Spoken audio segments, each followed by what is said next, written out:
नमस्कार मित्रों, मैं ओम प्रकाश कल्याणी प्रेरणा दर्पण साहित्यिक एवं सांस्कृतिक मंच की ओर से आप सभी का हार्दिक स्वागत करता हूं, अभिनंदन करता हूं हमारे इस विशेष साप्ताहिक कार्यक्रम जिसका नाम है कवि जी घर पर हैं।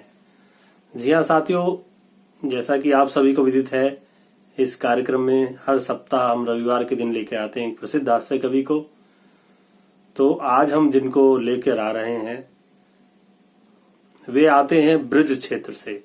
जी हाँ, ब्रज भाषा बहुत ही मधुर भाषा रही है और साहित्य में कभी उस शिखर पर मौजूद थी। वो रीतिकाल के समय में घरानंद की वो पंक्तियां मुझे हमेशा याद आती हैं जब भी रीतिकाल की और ब्रज भाषा की बात होती है कि अति सुधो स्नेह को मार्ग है, यह ने को सयानप बांक नहीं, जहाँ साचे चले तज आपन पोझ के कपटी ज निशाक नहीं, और घन आनंद प्यारे सुजान सुनो, यहाँ एक से दूसरो आंक नहीं, और तुम कौन दो पाठ पढ़े हो लला, मन लेहु तो देहु छटांक नहीं, मन लेहु पे देहु छटांक नहीं।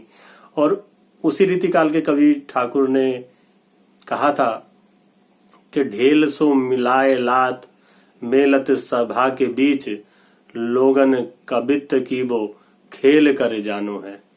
तो लोगों ने कवित्त करना खेल समझ लिया है। लेकिन हमारे साथ आज जो कवि हैं वो बहुत ही धनी हैं काव्य के क्षेत्र में और ब्रज भाषा के क्षेत्र में। बहुत शानदार छंद सुनाते हैं ब्रज भाषा में। पेशे से डॉक्टर हैं और स्वास्थ्य विभाग में कार्यरत हैं भारत सरकार के। उनका नाम है भाई डॉक्टर विनोद लवानिया जी। हमारे बहुत अच्छे मित्र हैं, बहुत शानदार कविता सुनाते हैं। आपको आज हास्य के सफर पर ले चलेंगे अपने साथ। तो मैं आदरणीय डॉक्टर विनोद लवानिया जी को आमंत्रित करता हूं काव्य पाठ के लिए। डॉक्टर साहब, आप बहुत बहुत सादर आमंत्रित हैं काव्य पाठ के लिए। नमस्कार मित्रों, प्रेरणा दर्पण साहित्यिक एवं सांस्कृतिक मंच के इस कार्यक्रम जिसका के नाम है कवि जी घर पर हैं, मैं सभी श्रोताओं एवं दर्शकों का हार्दिक अभिनंदन एवं धन्यवाद। सबसे पहले मैं इस संस्था प्रेरणा दर्पण साहित्यिक एवं सांस्कृतिक मंच की अध्यक्षा सुप्रसिद्ध कवयित्री माननीय डॉक्टर कीर्ति काले जी का आभार व्यक्त करता हूं कि उन्होंने इस कार्यक्रम के लिए मुझे अवसर प्रदान किया। साथ में इस सांस्कृतिक मंच के उपाध्यक्ष भाई ओम प्रकाश कल्याणी जी, महासचिव भाई हरिप्रकाश पांडे जी और सचिव बहन सुषमा कुमार जी का भी हार्दिक आभार और धन्यवाद ज्ञापित करता हूं। आपके अथक प्रयासों से ये कार्यक्रम बहुत अच्छा चल रहा है, इस बात की मुझे भी बहुत खुशी है। दोस्तों, कोविड-19 के चलते हुए, लॉकडाउन जैसी स्थितियों के चलते हुए हमने क्या क्या नहीं सहा है और हम एक संकट के समय से जूझ रहे हैं। लेकिन उम्मीद यह है कि निश्चित रूप से हम इस संकट के समय से जीत जाएंगे। मैं हास्य की रचनाओं के, छोटी छोटी हास्य की रचनाओं के साथ में आपके बीच में उपस्थित हूं। हिदायत तो ये थी कि घर से सारे काम करेंगे। हिदायत तो ये थी कि घर से सारे काम करेंगे और हकीकत ये है कि घर के काम पाले पड़ गए। हकीकत तो ये है कि घर के काम पल्ले पड़ गए। मैं 4 पंक्ति देता हूं आपको, सुनिएगा कि हो सके तो आंख के आंसू छुपाना सीख ले, हो सके तो आंख के आंसू छुपाना सीख ले, और जिंदगी जीनी है तो फिर मुस्कुराना सीख ले। अरे जल रहा है क्यों किसी की कामयाबी देखकर, अफसरों के आगे तू भी दुम हिलाना सीख ले, अफसरों के आगे तू भी दुम हिलाना सीख ले। दोस्तों, जैसा कि भाई ओम प्रकाश कल्याणी जी ने बताया, मैं ब्रज के उस क्षेत्र से आता हूं जहां पर किसी जमाने में घी और दूध की नदियां बहा करती थी और मक्खन तो इतना होता था कि गुजरिया मटकी में भर करके दूसरे देश में बेचने के लिए जाया करती थी। आज की स्थिति ये है कि वहां पर मिल्क फूड, गगन, मधुसूदन, श्री कृष्णा ये भी नहीं मिलते। बड़े सोच विचार के बाद में ये पता चला कि जिस दिन से लोगों ने खाने की बजाय मक्खन लगाने का काम शुरू कर दिया है, मक्खन की कमी आ गई साहब। इस देश में लगाने के नाम पे दो चीजें जरूर लगाई जाती हैं, या तो मक्खन लगाया जाता है या फिर चूना लगाया जाता है। कुछ लोग ऐसे हैं जो मक्खन लगा के चूना लगाते हैं, कुछ ऐसे हैं जो चूना लगा के मक्खन लगाते हैं, पर लगाते जरूर हैं। और आप भी ध्यान रखिएगा कि आज के बाद में कोई भी आपको भी अगर मक्खन लगाता मिले तो समझ जाइएगा कि जी चूना लगाने वाला है। इसी पृष्ठभूमि के आधार पर मैं कुछ छंद आप लोगों के बीच में रखता हूं कि मक्खन नहीं मिले तो डालडा लगाइए जी, वो भी नहीं हो तो आगे पीछे दुम हिलाइए। कि मक्खन नहीं मिले तो डालडा लगाइए जी, वो भी नहीं हो तो आगे पीछे दुम हिलाइए। चम्मचों की दाल जरा देर से ही गलती है, चमकीली चमचियों को साथ में चलाइए। चम्मचों की दाल जरा देर से ही गलती है, चमकीली चमचियों को साथ में चलाइए। क्या सही है क्या गलत है हल्ला ना मचाइए जी, कि क्या सही है क्या गलत है हल्ला ना मचाइए जी। भेड़ों का है काफिला किधर भी चलाइए, बॉस के समक्ष कभी मत चीचपड़ करो। नौकरी बचानी है तो हमें हाँ मिलाइए, नौकरी बचानी है तो हमें हाँ मिलाइए। धन्यवाद। और एक छंद इसी किस्म का और देता हूं कि वकील का बेटा एक बाप से यूं बोला था, तो आप मेरी बात पे क्यों ध्यान नहीं धरते। वकील का बेटा एक बाप से यूं बोला था, तो आप मेरी बात पे क्यों ध्यान नहीं धरते। मम्मी मारती है नित आते जाते बिन बात, आप देख कर भी बचाव नहीं करते। कि दर्द बांटते हो ना ही प्रतिकार करते हो, दर्द बांटते हो ना ही प्रतिकार करते हो। ऐसा लगता है जैसे आप भी हो डरते। तो बोला यू वकील चुप्पे हाई कोर्ट के खिलाफ, मुंसिफ के कोर्ट में रिपोर्ट नहीं करते। बोला यू वकील चुप्पे हाई कोर्ट के खिलाफ, मुंसिफ के कोर्ट में रिपोर्ट नहीं करते। वाह डॉक्टर साहब, बहुत बढ़िया बहुत बढ़िया। आपने सही फरमाया कि हाई कोर्ट के खिलाफ मुंसिफ के कोर्ट में अपील नहीं करते। बहुत बढ़िया। तो सभी लोग अपनी अपनी पत्नियों से पीड़ित हैं, हम सभी जानते हैं।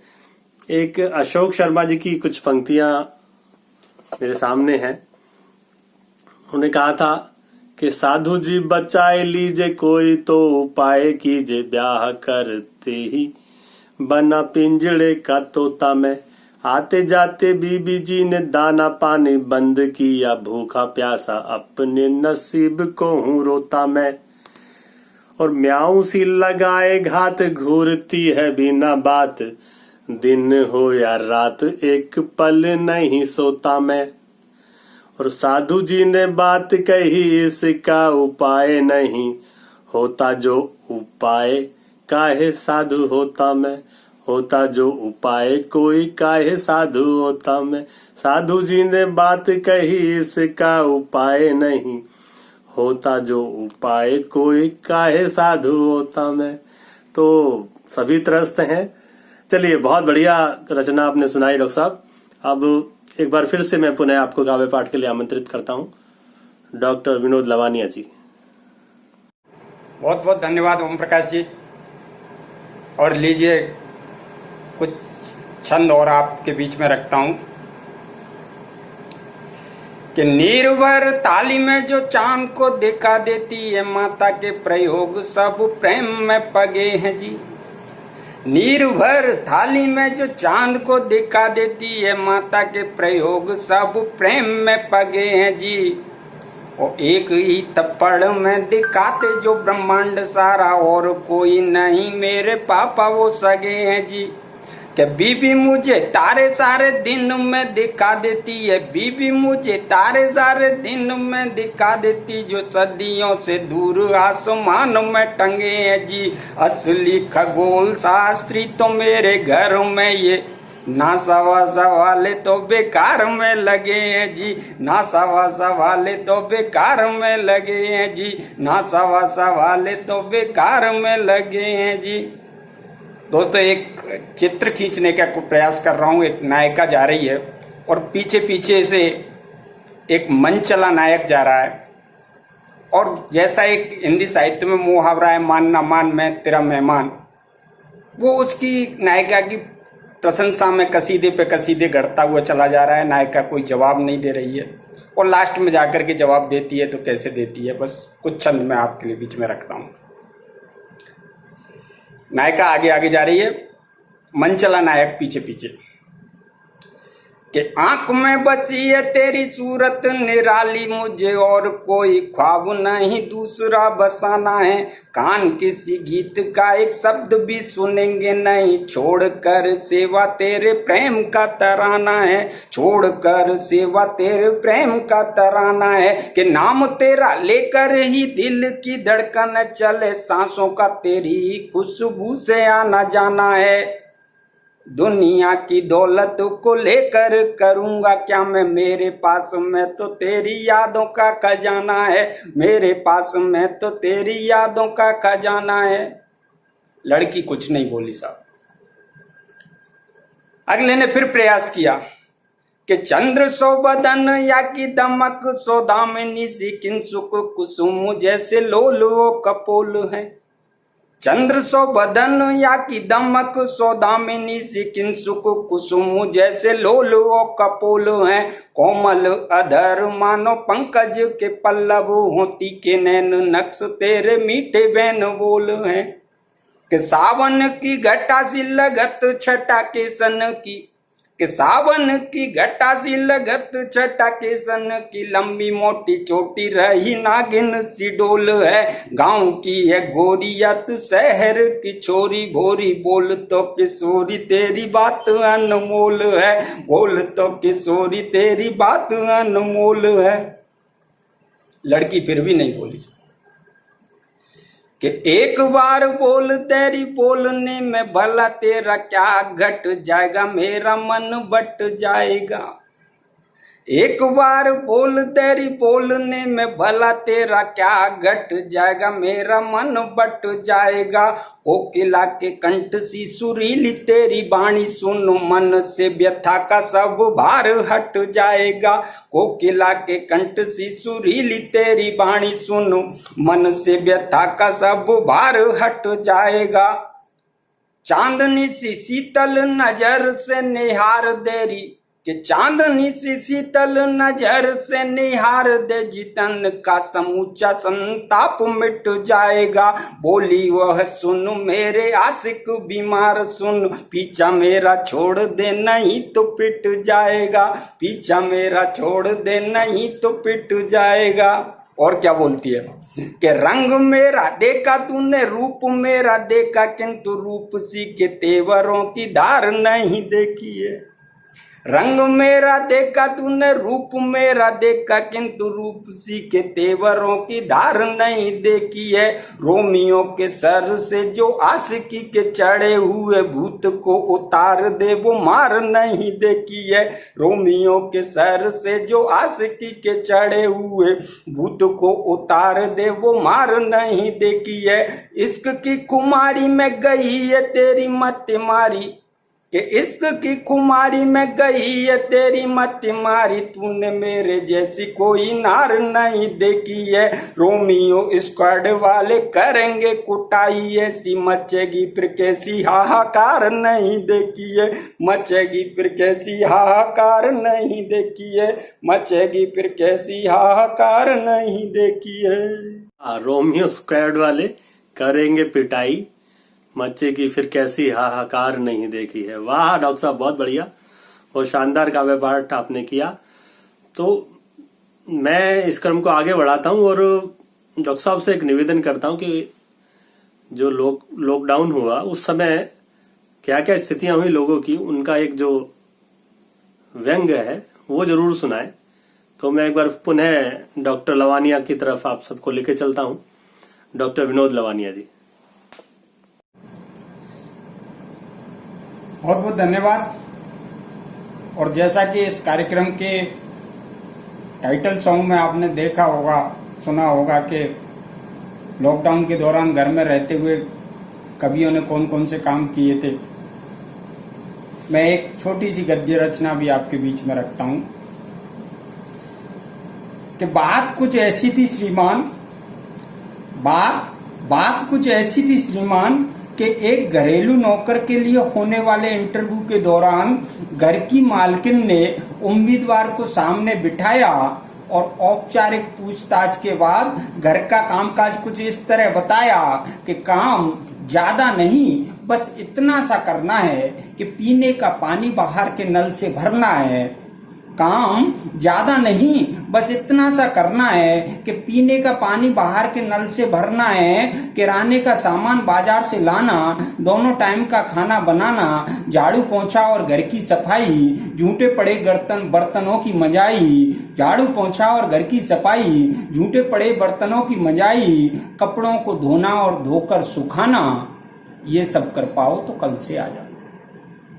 काम ज्यादा नहीं, बस इतना सा करना है कि पीने का पानी बाहर के नल से भरना है, किराने का सामान बाजार से लाना, दोनों टाइम का खाना बनाना, झाड़ू पोंछा और घर की सफाई, झूठे पड़े बर्तनों की मजाई, कपड़ों को धोना और धोकर सुखाना। ये सब कर पाओ तो कल से आ जाना।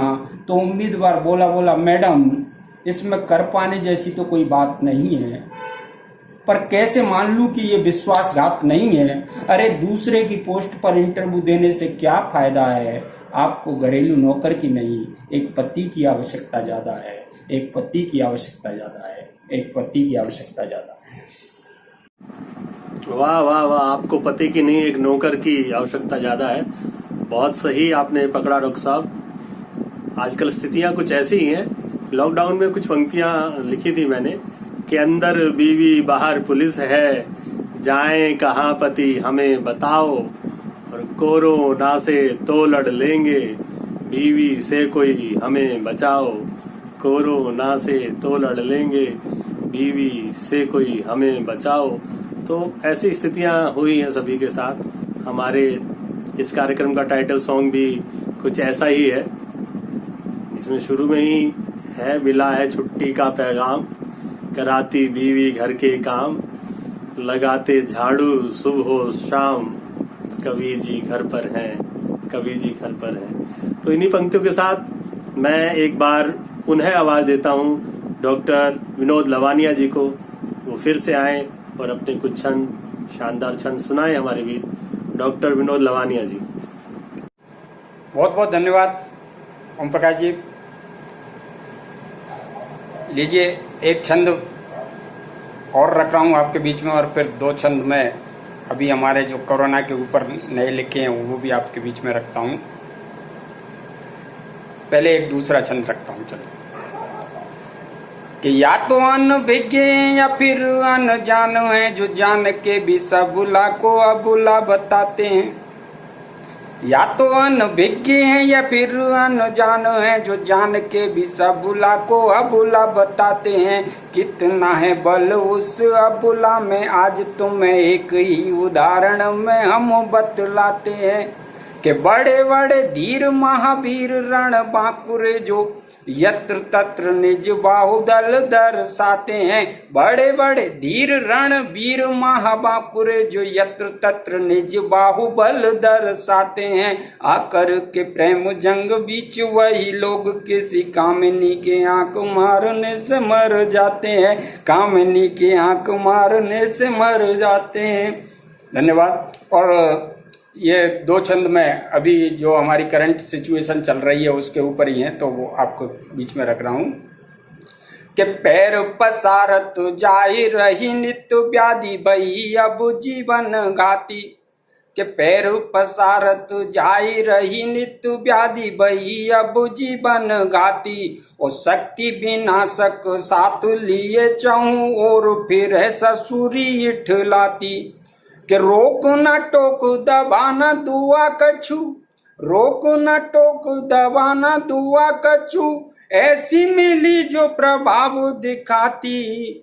हाय रची रचना विधि का यह जो नित्य के उत्पात मचाती। हाय रची रचना विधि का यह जो नित्य के उत्पात मचाती। पर हारने की जरूरत नहीं है दोस्तों। कैसे निपटना है वो बता रहा हूं कि हाथ तो मिलाओ नहीं, गले से लगाओ नहीं, पास कभी आओ नहीं, दूर दूर रहो ना। हाथ तो मिलाओ नहीं, गले से लगाओ नहीं, पास कभी आओ नहीं, दूर दूर रहो ना। यदि तो जरूरी नहीं घर से न जाओ, कहीं जाओ भी तो भीड़ वाली राह कभी गहो ना।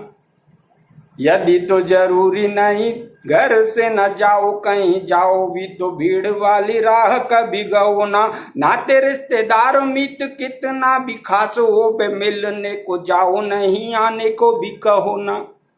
नाते रिश्तेदार मीत कितना भी खास हो, बे मिलने को जाओ नहीं, आने को भी कहो ना। चाहे मानो मजबूरी किंतु है जरूरी, सिर्फ 2 गज की दूरी तभी भागेगा ये कोरोना। 2 गज की दूरी तभी भागेगा ये कोरोना। 2 गज की दूरी तभी भागेगा ये कोरोना। 2 गज की दूरी तभी भागेगा ये कोरोना। वाह डॉक्टर साहब वाह, बहुत बढ़िया। आपने हास्य व्यंग के साथ साथ अपने डॉक्टरों की जो जिम्मेदारी थी वो भी पूरी की और लोगों को सही सलाह दी कि 2 गज की दूरी रखेंगे तभी ये कोरोना भागेगा। तो बहुत बहुत धन्यवाद एवं आभार। आपने हमारे इस कार्यक्रम में शामिल होकर हम सभी का जो सहयोग किया, हम सभी को अपनी हास्य कविताओं से आनंदित किया, इसके लिए मैं अपने मंच प्रेरणा दर्पण साहित्यिक एवं सांस्कृतिक मंच और उनकी अध्यक्षा आदरणीय डॉक्टर कीर्ति काले जी और अपने सभी पदाधिकारियों की ओर से आपका हार्दिक आभार व्यक्त करता हूं। आपको बहुत बहुत धन्यवाद ज्ञापित करता हूं। आपका सहयोग और स्नेह इसी प्रकार मिलता रहे और मैं आप सभी दर्शकों का भी बहुत बहुत आभारी हूं। आप हमारे कार्यक्रमों को बहुत सफल बना रहे हैं। आप सभी का सहयोग भी इसी प्रकार मिलता रहेगा, ऐसी मुझे आशा है। तो मैं आप सभी के लिए ईश्वर से कामना करता हूं आप सभी स्वस्थ रहें और दीर्घायु हों और आपको और आपके परिवार को कोरोना का सामना ना करना पड़े, इससे बचे रहें। तो इन्हीं शब्दों के साथ आज्ञा दीजिए अपने मित्र ओम प्रकाश कल्याणे को। अभी कोरोना गया नहीं है, आप सभी सतर्क रहें, अपना ध्यान रखने, अपने परिवार का ध्यान रखें और अपने आस पड़ोस का भी ध्यान रखें, क्योंकि ये आप स्वस्थ हैं तो ये देश स्वस्थ रहेगा। नमस्कार साथियों, बहुत बहुत धन्यवाद आपका। अगले सप्ताह फिर मिलते हैं कवि जी घर पर हैं में। चंद्रा हॉस्पिटल विश्व की सभी आधुनिक और बुनियादी सुविधाओं से परिपूर्ण एक world class multi speciality hospital, Mahavir enclave Palam डावडी रोड पर स्थित साउथ वेस्ट दिल्ली का एकमात्र मल्टी स्पेशलिटी हॉस्पिटल, जहां 24 घंटे आपकी सेवा में उपलब्ध हैं वेल क्वालिफाइड डॉक्टर्स और हेल्पिंग स्टाफ। डॉक्टर CM भगत द्वारा स्थापित भगत चंद्रा हॉस्पिटल आपकी सेहत का ख्याल रखना ही इसकी प्राथमिकता है।